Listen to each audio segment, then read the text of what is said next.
Assalamualaikum, salam sejahtera. Saya Zulfitri Yusof. Ini program namanya Pemilu 2024. Kami dedikasikan untuk liputan, analisis dan juga perbincangan menjelang tarikh pengundian oleh lebih 205 juta rakyat Indonesia yang bakal menentukan siapakah pemimpin yang bakal mereka pilih untuk menerajui negara itu untuk 5 tahun akan datang pada hari Rabu depan.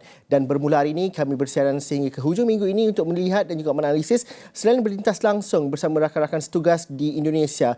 Kita ada Ehsan Yahya, Fauzi Zain dan Fahana Sheikh yang berada di Indonesia pada ketika ini yang melakukan liputan khusus untuk pemilu, dan juga kita akan melakukan analisis kerana ada beberapa aspek dan juga perkembangan menarik yang perlu kita pelajari dan juga perhalusi berkenaan dengan pemilihan presiden kali ini, di mana ianya menyaksikan pertandingan 3 orang presiden, iaitu kalau dapat dinaikkan visualnya Adam, iaitu mewakili beberapa parti dan juga gabungan, di mana sekarang ini adalah tempoh bertenang bagi Pilpres ataupun Pemilu 2024, iaitu ini melibatkan calon Presiden Anies Baswedan, Prabowo Subianto dan juga Ganjar Pranowo, di mana pada tempoh bertenang ini tiada sebarang kempen dan juga sebarang adu rayu ataupun iklan yang dibenarkan untuk disiarkan. Dan dalam aspek itu juga sesuatu juga menggemparkan atau menjadi bahan bualan pada hari ini di Indonesia khususnya apabila ada dokumentari yang dipaparkan di YouTube khususnya. Kalau dapat dinaikkan, ini adalah dokumentari ataupun kami muatkan ceritanya di astroawani.com, di mana Indonesia hari ini kurang tenang dengan dokumentari Dirty Vote yang telah diundi ataupun telah ditonton lebih 8 juta orang dalam tempoh 24 jam menjelang tarikh pemilihan pada 14 Februari ini. Ini adalah dokumentari yang berdurasi hampir 2 jam yang memaparkan isu penipuan dan juga kecurangan dalam sistem pilihan raya Indonesia. Indonesia hari ini memasuki hari kedua masa bertenang dan sebarang bentuk aktiviti kempen tidak boleh dilakukan selama 3 hari sebelum pengundian pada Rabu, di mana dokumentari ini melibatkan 3 ahli hukum tata negara dan juga pakar perlembagaan, di mana apa yang dipaparkan dalam dokumentari tersebut adalah bagaimana pelanggaran undang-undang dan juga manipulasi terhadap pemilihan presiden dan juga pemilihan perjalanan pemilu pada kali ini, dan juga bagaimana ini dikaitkan dengan satu strategi terancang untuk melihat kepada kuasa-kuasa gubernur dan juga bagaimanakah angka dan data boleh dikuasai oleh golongan-golongan tertentu. Dan sudah pasti ini menjadi persoalan dan juga perbincangan yang cukup hangat di Indonesia pada ketika ini. Tapi dalam masa yang sama, kami juga ataupun 15 wartawan daripada pelbagai agensi berita Malaysia juga telah digerakkan ke Indonesia melalui program Jejak Serumpun Ikatan Setiakawan Malaysia Indonesia ISWAMI Malaysia yang bermula hari ini sehingga 21 Februari. Lawatan ilmu ini direncana untuk para wartawan Malaysia didedahkan dengan pelbagai perspektif di sebalik kerancakan pilihan raya Indonesia pada Rabu ini dan juga Hari Pers Nasional HPN 2024 yang berlangsung pada 20 Februari 2024 di Jakarta. Presiden ISWAMI Malaysia Ashrad Ismail menggariskan selain pendedahan kepada proses demokrasi antara yang terbesar di dunia, wartawan yang terpilih juga bakal mengadakan pertemuan dan dialog bersama dengan pemain industri yang menjadi cerminan kepada kehebatan Indonesia. Antaranya ialah pemain industri fintech, ekonomi digital, sektor pembangunan lestari serta mereka yang merakyatkan teknologi hijau. Serta program Jejak Serumpun ini turut ditaja oleh Berjaya Corporation Berhad, Green Growth Asia Foundation dan juga V5 Group.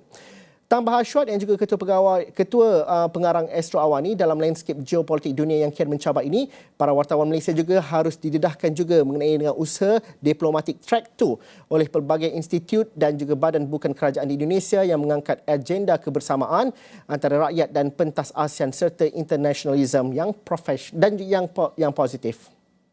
Pendedahan kepada proses demokrasi antara yang terbesar di dunia, kita juga memberi penekanan terhadap exposure ataupun pendedahan kepada 15 orang wartawan Malaysia terhadap elemen-elemen yang menjadi cerminan kepada kehebatan Indonesia itu sendiri.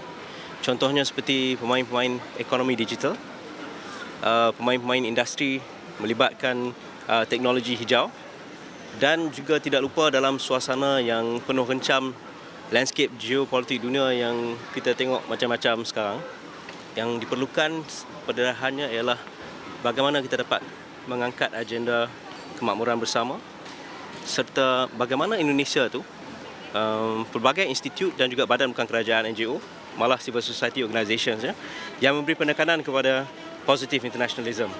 Dalam konteks ini kita lihat kenapa Iswami menggerakkan 15 orang wartawan, kerana ia dapat menjadi sikit sebanyak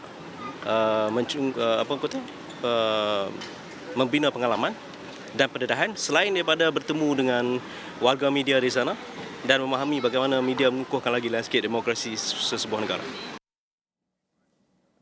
Vote buying ataupun permainan politik wang menjadi salah satu ancaman terbesar dalam tempoh bertenang selama 3 hari pemilihan umum Pemilu Indonesia 2024. Pengarah Eksekutif Perkumpulan untuk Pemilu dan Demokrasi Perludem, Khairunisa Nur Agustiati berkata, biarpun perkara itu mungkin sudah terjadi sejak awal kempen, tapi ianya kebiasaan lebih menular dalam tempoh masa bertenang ini. Dan lebih menyukarkan keadaan adalah kerana kebiasaannya dilakukan oleh mereka yang berada di lapangan dan bukan agensi rasmi sesebuah parti politik. Justru di masa tenang ini, karena tadi our election is very competitive gitu ya, sangat kompetitif. Semua tentu pasti ingin menang gitu ya di pemilu ini. Nah di masa tenang ini biasanya terjadi itu. Nah ini yang justru sebetulnya pengawasannya harus sangat strict, sangat ketat di masa tenang ini gitu ya, karena semuanya ya tadi ya tim kampanye semua akan memaksimalkan apa yang mereka bisa lakukan supaya nanti bisa menang di pemilu gitu, sehingga terkadang ya mereka melakukan pelanggaran ya. Khairunisa juga melihat kempen di media sosial sebagai satu aspek yang rumit untuk ditangani khususnya ketika tempoh masa tenang, memandangkan Indonesia tidak mempunyai regulasi khusus yang berkaitan. Jelasnya, Perludem merupakan antara salah sebuah agensi yang sering melakukan pelbagai usaha termasuk forum bagi memberi kesedaran tentang kepentingan ekosistem digital sihat dan saksama. Memang ada peraturan KPU-nya gitu ya, KPU regulation soal kampanye yang menyebutkan kampanye di media sosial, tapi itu hanya mengatur kapan menayangkan iklan atau berapa banyak akun yang bisa didaftarkan gitu ya. Nah sementara kita tahu bahwa di media sosial ini permasalahannya lebih dari itu. Ada soal disinformasi, hoax gitu ya, akun-akun anonim yang kita belum punya regulasinya gitu. Apalagi di masa tenang ini susah sekali mengawasi media sosial yang sangat luas gitu ya, yang kita sulit untuk, apalagi akun-akun di media sosial ada yang anonim, ada yang akun-akun palsu, mungkin ada buzzer, ada akun bot dan lain sebagainya.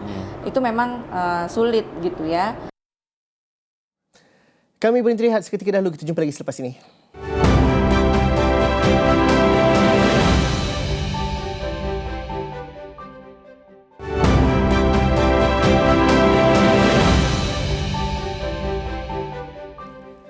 Anda bersama saya Zulfitri Yusof. Ini adalah Pemilu 2024. Kami memberikan fokus dan juga perhatian kepada pilihan raya umum, pemilihan umum di Indonesia 2024 yang bakal berlangsung pada hari Rabu ini bermula semalam sehingga ke esok, sehingga hari ini akan berlangsungnya tempoh bertenang di mana pada hari Rabu nanti lebih 205 juta rakyat Indonesia dan juga pemilih yang layak untuk mengundi akan menunaikan tanggungjawab mereka.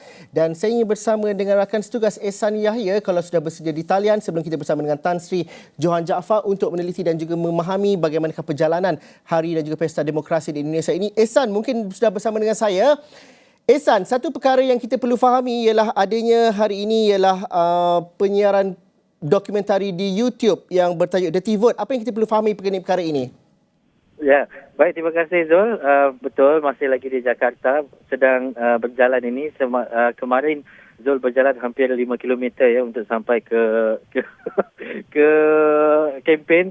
Tapi memang hari kedua tempoh tenang di Jakarta ini. Tetapi sejak daripada malam tadi sebenarnya dan kami bangun daripada pagi tadi tu dah ada berita besar juga di Indonesia. Kalau ikutkan sekarang dah hampir 10 juta dah juga tontonan di YouTube berkaitan dengan Dirty Vote. Sebab Dirty Vote ni ia disiarkan adalah pada tempoh tenang pemilu 2024. Jadi banyak hal-hal yang menyentuh kepada kepimpinan dan juga kerajaan sekarang berkaitan dengan kesalahan dalam pilihan raya. Jadi tiga pengamal dan juga pakar undang-undang berkenaan dalam dokumentari berkenaan menyatakan satu persatu. Kalau ikut durasinya adalah 1 jam 57 minit dan juga ia mendapat reaksi yang berbagai. Sebab tadi kami ada juga interview beberapa orang penganalisis politik dan juga pengambil politik yang menyatakan bahawa ia akan menimbulkan kegusaran dalam kalangan pengundi dan juga pemilih di Indonesia. Dan yang paling besar dampak ataupun impaknya adalah kepada 20% calon yang mungkin masih lagi belum membuat pilihan sama ada untuk calon nombor 1, 2 ataupun 3. Dan ini kesan besar kepada kelompok 20% berkenaan untuk memilih. Bagaimanapun kesan dan juga implikasinya kepada dokumentari yang diterbitkan ini masih lagi menjadi perbualan hangatlah netizen dan juga trending Zul sebenarnya sejak malam tadi sehingga pagi tadi berkaitan dengan dirty vote ni dia trending di media sosial terutamanya di aplikasi X dan juga berselalu ada membuat kenyataan dan juga ia menerima kritikan daripada sesiapa sahaja untuk penambahbaikan dan sebagainya dan perkara ini harus disiasat dan dinilai terlebih dahulu. Dan satu yang menarik, ada beberapa temu bual ataupun sembang-sembang yang biasa kita lakukan. Macam Zul datang kat sini, kami berbual dengan orang yang berada di jalanan termasuk orang yang memandu Grab ataupun taksi itu sendiri. Dia nyatakan sentimen yang best untuk dikongsikan ataupun yang seronok untuk dikongsikan adalah mereka melihat kepada isu ini lebih kurang dalam 70 ke 80% yang boleh dipercayai. Maksudnya selepas dia tengok kepada dokumentari itu, dia kata okeylah, saya percaya dalam 70 ke 80%. Sebab kepercayaan apabila kita menonton sesuatu ini, dia adalah kepercayaan yang meletakkan kita menilai sebagai individu. Maksudnya kalau saya menonton, saya boleh meletakkan mungkin saya percaya dalam 50 ke 60%. Kalau Zul menonton, mungkin Zul akan percaya dalam 80 ke 90%. Ataupun ada yang mungkin percaya kepada 100% apa yang dikeluarkan oleh dokumentari tersebut. Dan itu adalah hal yang mungkin pengambil politik merasakan ia akan mengundang satu implikasi juga besar juga kepada hampir 20% pengundi itu, Zul. Tapi Ihsan, adakah ianya memang dirancang untuk disiarkan ataupun dipublish ketika tempoh bertenang ini kerana sudah pasti ahli-ahli politik ataupun 3 calon yang bertanding tidak dapat menjawab dan juga memberikan alasan dan sebagainya? Betul. Ada orang-orang yang menyatakan bahawa memang dia dah tahu dah pasal dokumentari ini akan disiarkan, cuma tak tahu bila. Tetapi tadi ada temu bual juga bersama dengan pengambil politik ataupun penganalisis politik ni, dia menyatakan bahawa dengan implikasi dan juga dengan kesan daripada dokumentari ini, dia percaya dan kemungkinan vote itu yang sebelum ini berada pada calon nombor 2 akan beralih. Dia tanyalah kami, you rasa akan pergi ke calon nombor 1 ataupun calon nombor 3? Dan apa yang dinyatakan oleh pengamat politik bahawa berkemungkinan jumlah itu akan pergi ke calon nombor 1. Nombor 1. Sebab dia banyak tahu isu-isu yang mungkin sebenarnya ketiga-tiga pengamal ataupun pakar peguam ini, pakar undang-undang ini pernah bekerjasama dengan calon nombor 3 dahulunya. Tetapi isu-isunya akan terarah kepada calon nombor 2 khususnya. Tetapi kemungkinan pertukaran ataupun peralihan angin itu pergi ke nombor 1. Itu apa yang dinyatakan oleh pengambil politik lah. Itu jangkaan dia, impak dan juga dampak disebabkan oleh dokumentari ini, Zul. Okey. Baik Ihsan, saya tinggalkan Ihsan, kerja-kerja wartawan anda dan juga Fauzi, tapi saya juga besar hati untuk melalukan penyertaan tokoh wartawan negara Tan Sri Johan Jaafar bersama kita pada petang ini. Assalamualaikum Tan Sri Johan Jaafar, apa khabar? Khabar baik, alhamdulillah. Tan Sri, saya tahu Tan Sri berada di tengah kota ataupun di Jawa Tengah itu, di satu daerah di sana. Tapi mungkin Tan Sri dapat memberikan sebanyak analisis bahawa sejauh mana Indonesia diuji demokrasinya melalui pemilu 2024 ini. Amatan Tan Sri bagaimana? Saya sebenarnya berada di sebuah bandar kecil bernama Purworejo.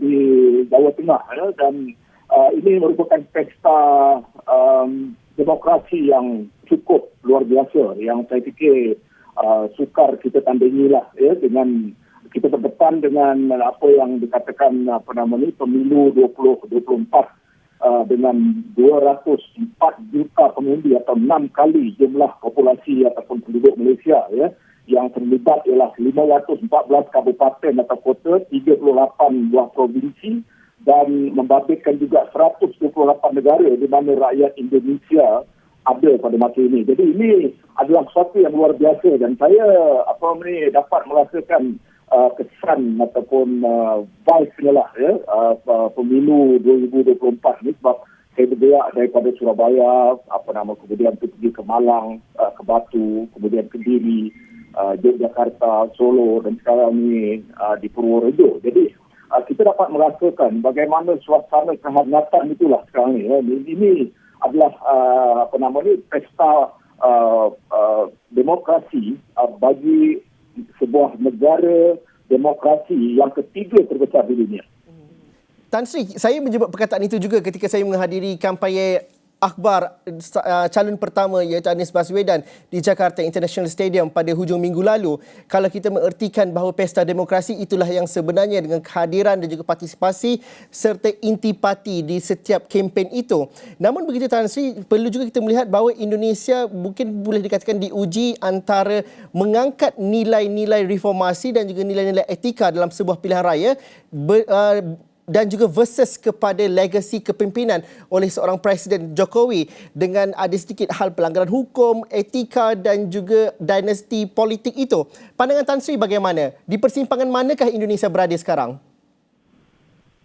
Ini yang cukup menarik sebab kita berdepan dengan apa yang banyak diperkatakan orang, pandit, penelaah politik, mereka yang berbicara di airwave dan sebagainya, bercakap tentang perbezaan di antara sebuah negara kekuasaan dengan sebuah negara hukum. Jadi ini adalah perdebatan yang sangat hebat dan tentunya soal yang menjadikan soal etika ni menjadi satu isu yang sangat besar, apalagi apabila keputusan daripada Mahkamah Konstitusi yang membenarkan Gibran Rakabumi Raka, anak kepada Presiden Jokowi untuk menjadi wakil presiden ataupun cawapres.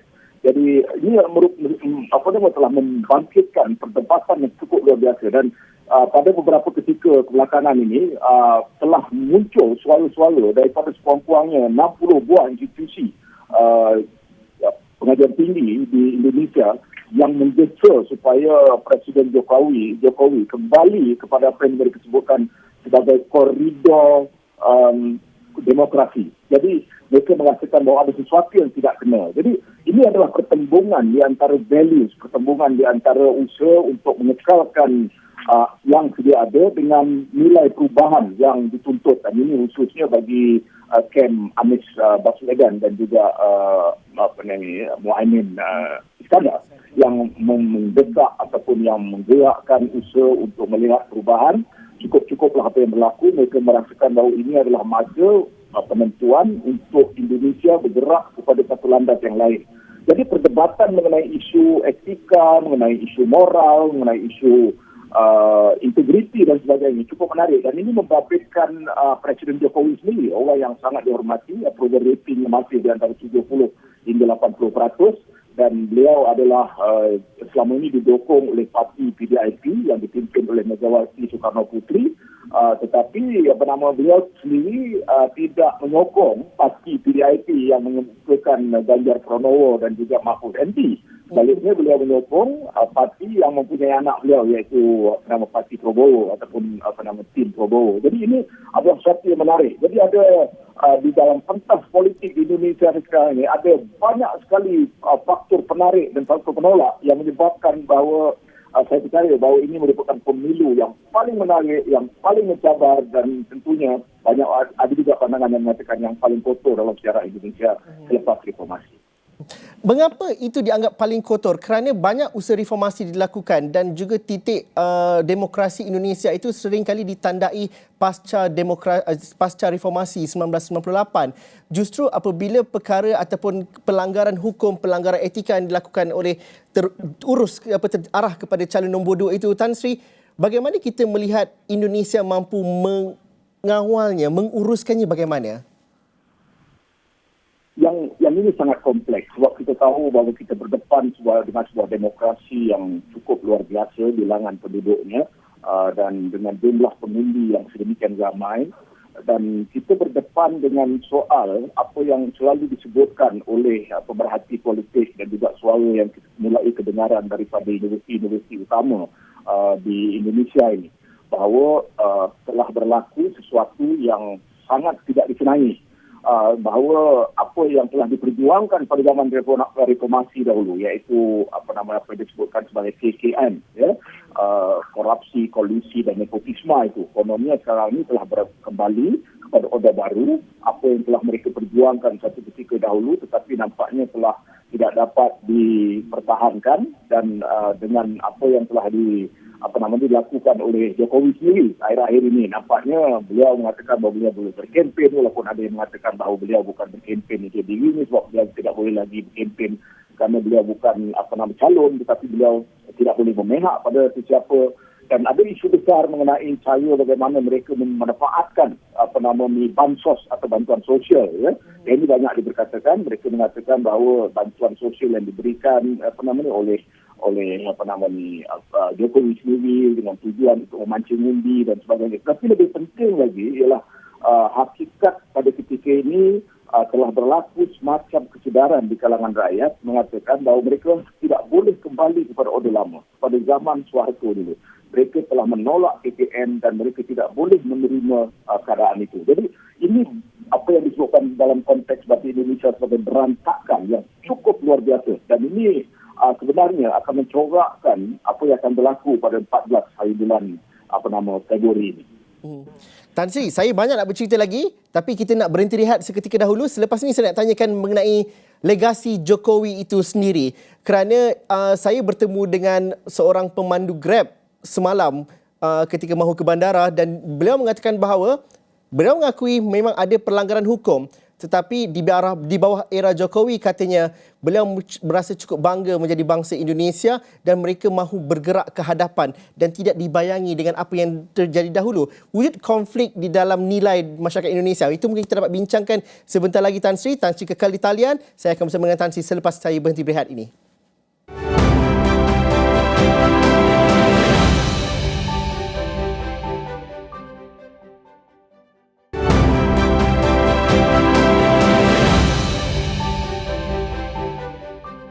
Anda sedang menonton Pemilu 2024. Kami memberikan fokus kepada pilihan raya pemilihan Indonesia 2024 yang bakal berlangsung pada hari Rabu ini, 14 Februari.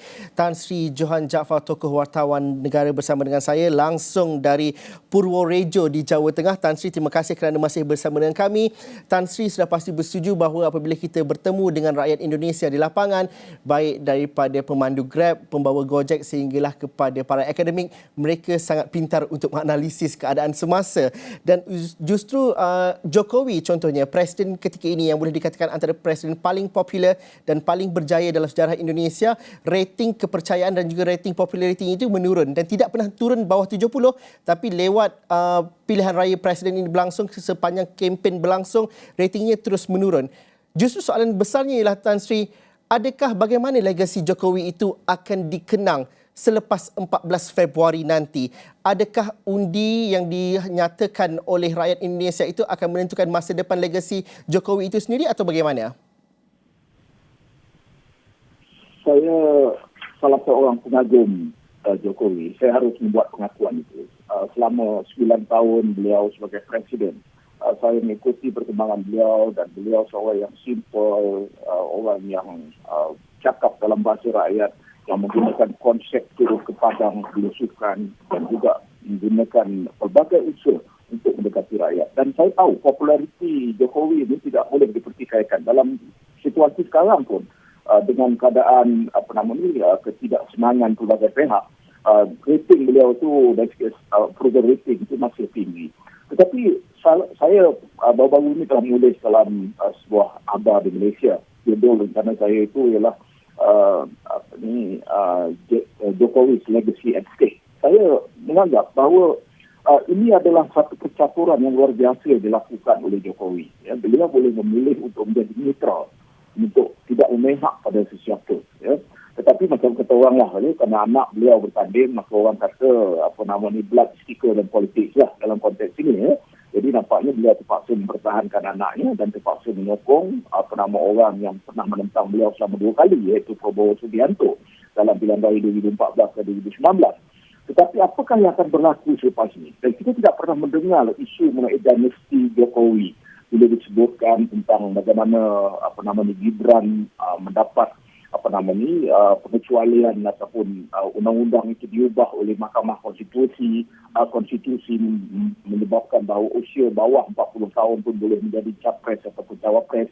Dan kemudian seorang lagi anaknya iaitu Kaisang sekarang memimpin sebuah parti politik yang menyokong gerakan Prabowo, dan kemudian menantu beliau sekarang ini adalah Gubernur Medan. Jadi semua ini membangkitkan isu apa yang dikatakan sebagai dinasti Jokowi. Ya. Sama ada ini real atau tidak itu satu soal yang lain. Tetapi saya percaya dan saya rasa agak sedih bahawa pada penghujung era gemilang yang telah dilakukan oleh Jokowi, maka beliau terpaksa berdepan dengan ini. Dan sekiranya ditakdirkanlah Prabowo, Subianto dan Gibran Rakabumi Raka ini tewas dalam pertandingan kali ini, maka saya fikir kesan yang paling besar yang akan dihadapi oleh mana-mana individu ialah Presiden Jokowi Widodo. Jadi ini sesuatu, Joko Widodo, ini adalah sesuatu yang sangat menyedihkan saya. Sebab saya percaya bahawa setiap pemimpin, ya, dan beliau sudah berakhir eranya, sebab konstitusi Indonesia membenarkan dua term, dan sepatutnya beliau berada pada kedudukan yang neutral, yang tidak memihak pada mana-mana parti ataupun mana-mana kumpulan, ya, dan melihat segala-gala ini sebagai suatu wayang politik yang cukup menarik, ya. Tetapi nampaknya akhir-akhir ini beliau mulai dikecam dan dikritik kerana memihak. Tan Sri, satu perkara ialah saya cuba untuk imbangkan perkara dan juga apa yang kita anggap sebagai kekuasaan politik, kekuasaan dinasti Jokowi ini. Tapi kalau saya cuba untuk imbangkan dengan apa yang dikatakan oleh Mas di Grab yang saya temui tempoh hari, beliau mengatakan bahawa benar itu ada kelangsungannya legasi, tapi bagi rakyat seperti beliau yang perlu mencari rezeki, beliau hanya memahukan legasi pembangunan dan juga kesinambungan, kemewahan ataupun kemegahan bangsa Indonesia itu di bawah Jokowi. Jadi mereka menutup mata mengenai Gibran ataupun mengenai dinasti ini dan mahukan kelangsungan kemakmuran itu ada. Di mana kebijakan dan juga logiknya di situ, Tan Sri, kalau kita dapat faham daripada perspektif rakyat Indonesia dan juga masyarakat teramai di Jakarta ataupun di kota-kota lain khususnya?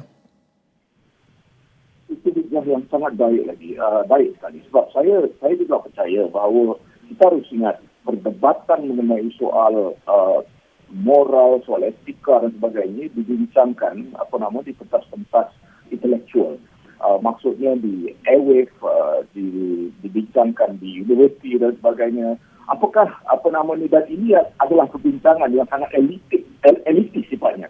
Banyak orang mengatakan bahawa bagi sebahagian besar pengundi 2.4 juta itu mereka tak peduli tentang soal etika. Apa yang mereka fikirkan ialah apa yang boleh diberikan oleh kerajaan kepada mereka, dan apakah misalnya perhimpunan luar biasa. Saya fikir saya sendiri ada di GIS malam kan, 2 hari lepas kan, dan saya terpaksa berjalan. Saya fikir untuk sampai ke GIS saya tak tahu, mungkin 2 jam, 3 jam ataupun mungkin beberapa 3 jam kan, Sri. 3 jam berjalan, ya. Dan ini adalah apakah itu sebenarnya boleh ditafsirkan atau diterjemahkan dalam bentuk undi, ya? Dan apakah ini merupakan hardcore penyokong Anies Baswedan dalam konteks itu. Tetapi apa yang lebih penting lagi ialah banyak juga rakyat yang saya jumpa di tempat-tempat di kampung-kampung kecil yang saya temui mengatakan mereka faham bahawa ada masalah dari segi Jokowi, tetapi tidak ada presiden yang tidak bermasalah. Dan kenapa tidak kita lanjutkan apa yang telah dilakukan? Jadi oleh kerana itu Prabowo sekarang ini memainkan sentimen bahawa mereka meneruskan apa yang mau dilakukan oleh Jokowi misalnya. Salah satu daripada isu yang sangat kontensius yang dibincangkan ialah tentang IKN, iaitu ibu kota negara di di Kalimantan. Ya. Dan Anies mengatakan bahawa beliau dan pasangannya lebih suka untuk melihat 40 buah kota dibangunkan, diberi enhancement, di-empower daripada melihat sebuah kota yang dibina dengan kos yang begitu mahal. Jadi, tetapi ada banyak juga yang mengatakan bahawa kenapa tidak didirikan sebuah IKN ataupun sebuah ibu kota baru di Kalimantan, apa salahnya? Jadi perdebatan ini, ya, dan kemudian di kalangan rakyat, apakah mereka merasakan bahawa Anies atau Ganjar Pranowo boleh memberikan pilihan kepada apa yang telah dilakukan oleh Jokowi, ya, dan ini sama ada ada real ataupun hanya bayangan, tetapi yang pentingnya bahawa mereka melihat Prabowo ini sebagai lanjutan orang yang akan dapat meneruskan apa yang telah dilakukan oleh Jokowi. Jadi perdebatan ini agak cukup menarik. Jadi sebab itu kadang-kadang saya merasakan bahawa di sebalik kita mengakui bahawa Anies misalnya mempunyai following yang cukup luar biasa dengan baik di sosial media ataupun di mana-mana dia pergi dengan kempen besar Aniesnya dengan pertemuan beliau yang dilakukan di semua tempat, ya, tetapi yang saya selalu memperingatkan diri saya apa yang berlaku pada kita sebelum tahun 2018, ya, waktu itu Barisan Nasional memerintah.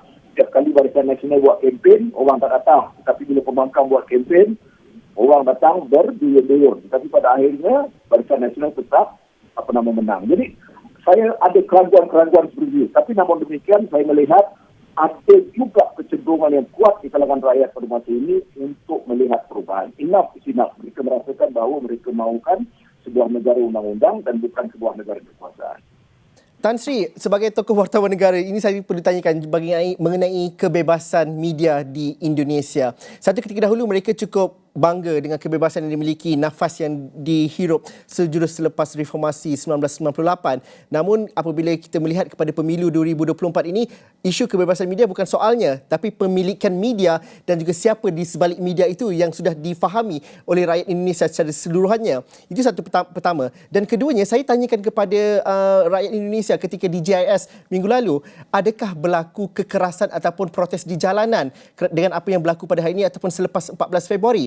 Kata mereka tidak, kerana rakyat Indonesia menguruskan perbezaan pandangan dan juga protes mereka di media sosial. Ada satu perkara yang menarik untuk kita lihat di sini, Tan Sri. Bagaimana?